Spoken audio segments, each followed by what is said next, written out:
Hey Switchheads, how's it going? Kanan here and welcome to my review of Farm for Your Life. And just before we get into it, why not hit that like and subscribe button just to keep yourself up to date on all my latest content. And if you want to get even more involved, hit that link down below and come join us in our community Discord. And so with that, let's find out whether this time management farming sort of tower defense game has to offer gameplay.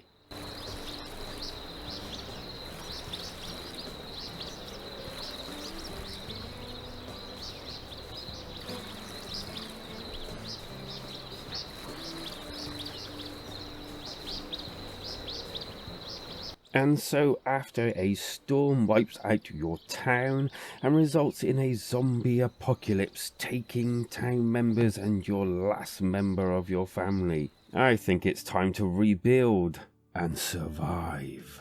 And okay, so as stated before, it's kind of like a time management, farming and sort of tower defense elements within it as well.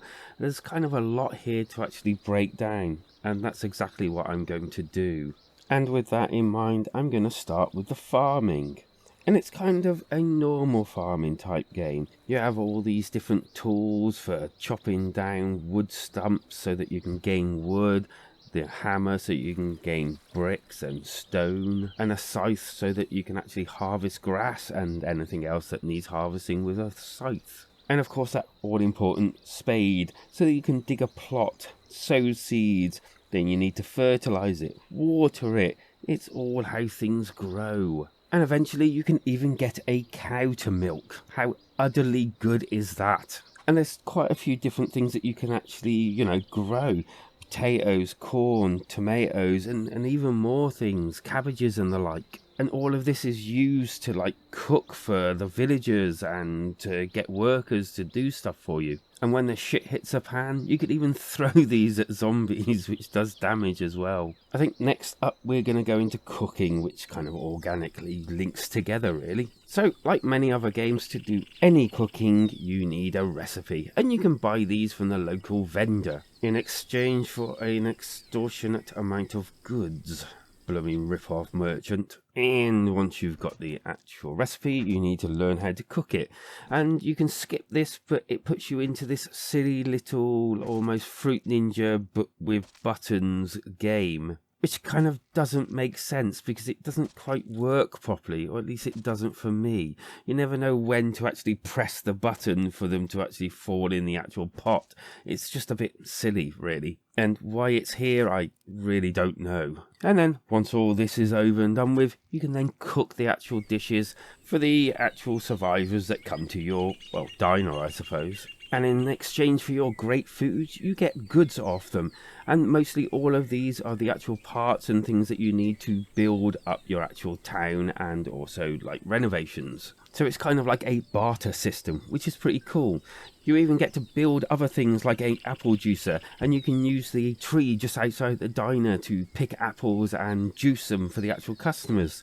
Juice your way through the apocalypse. I will say that to start with, the actual extra plates that you need, and you start with only one, is a pain in the arse, and it takes a bit of time in order to actually start bartering for other plates. And yeah, this kind of hurts the pacing of the game. But once you've got those other plates, it actually settles and it does get rather hectic in those little sections. And I have to admit, this is one of my favourite parts of the entire game. They've, to me, really nailed that time management, cafe type feel. Take the order, put it on, take the actual veg, put them in the actual bowl, cook it up, serve it. Yeah, it's pretty cool. And from this, let's get on to the actual building. Now you've actually gained all your stuff from the people that come to dine with you, and you've gone out and you've dug up some stone and chopped up some wood. And now it's time to improve your actual diner, protect the actual village, and build some defences and some time-saving farming equipment. And firstly, you can build fences to keep, the nasties out, as there are many entrances all around your town, and you really need to keep the scum and the walking deceased out, otherwise you're going to have big ass problems. And along with them, you can build slingshots and different types of catapults that you lay around your actual village to keep these walking menaces out of your village. And then there's things to actually make your life easier in the kitchen, like bigger ovens and bigger storages and things like that. More chairs, more tables, and that juicer I mentioned. And there's more than just an apple juicer that you can actually get.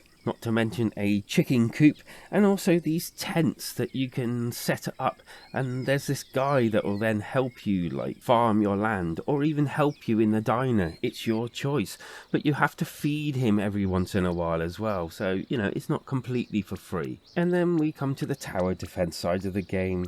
Simply put, you get attacked, use your veg to defend your town, or build a slingshot, or a pumpkin catapult, and more. And basically you place these around your town, and they just shoot at the actual enemies when they come. And you know when they come, because there'll be like a red little exclamation mark saying, hey, there's someone attacking your village. And you could either hope that the actual utilities actually defend your village, or you can go and give them a hand by throwing a few corn on the cobs at them. Yes. And last but by no means least, you have scavenging. Yes, you can go out into the big wide world or forest lit up by this orb for some reason, and basically wander around looking for stone or wood to smash up or chop down and take it back to your village. But no, it's not that easy.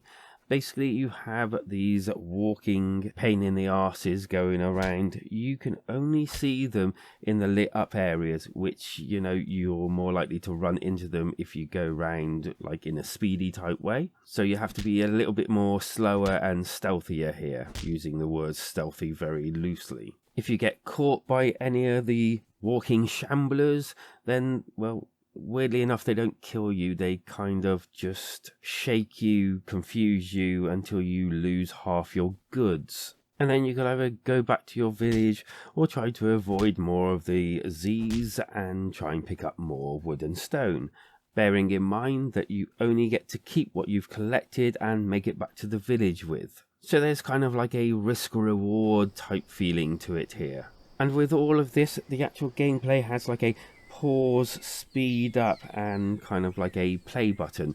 So if you want to have something sped up, i.e. if you're growing something, cooking something, or something to that like, then you can speed it all up. I also use it when I'm moving around as well, just to speed proceedings up a little bit. And I felt this little aspect of the game worked quite well. And as for those controls, well, they seem very awkward at times. Like sowing seeds, putting items away can be kind of like hit and miss from time to time. And this is a shame because you do it so many times, such to the degree that I actually get that guy I mentioned before to do mostly all of the farming for me because it's so, I don't know, off-putting and slightly irritating. With the building of fences being my biggest bugbear, you have to be so precise, but the controls just aren't there with the preciseness.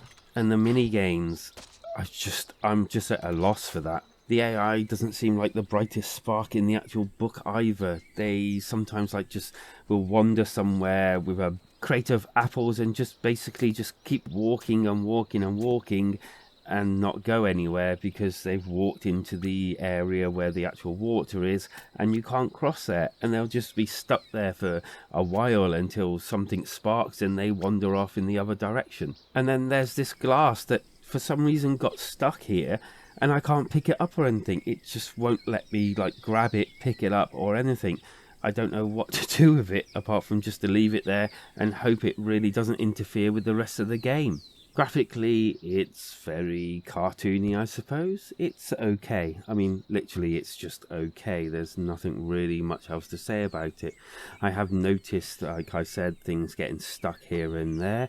And also the writing is quite small. In fact, it's even smaller on the Nintendo Switch Lite where my wife played it. And I have to admit, she kind of came to the same conclusions that I have come to as well. Sound wise, again, it's really basic and minimalistic. It's just weird the fact that there's no sound whatsoever for when you're actually battling the zombies, inverted commas, battling, using that word loosely. You can't hear them, which, you know, I would have thought it'd be scarier if you could hear them, even if it's just a slight murmuring getting closer to you. And I found this a really weird, like, design choice for this game, as it's kind of like, why would you do that, honestly?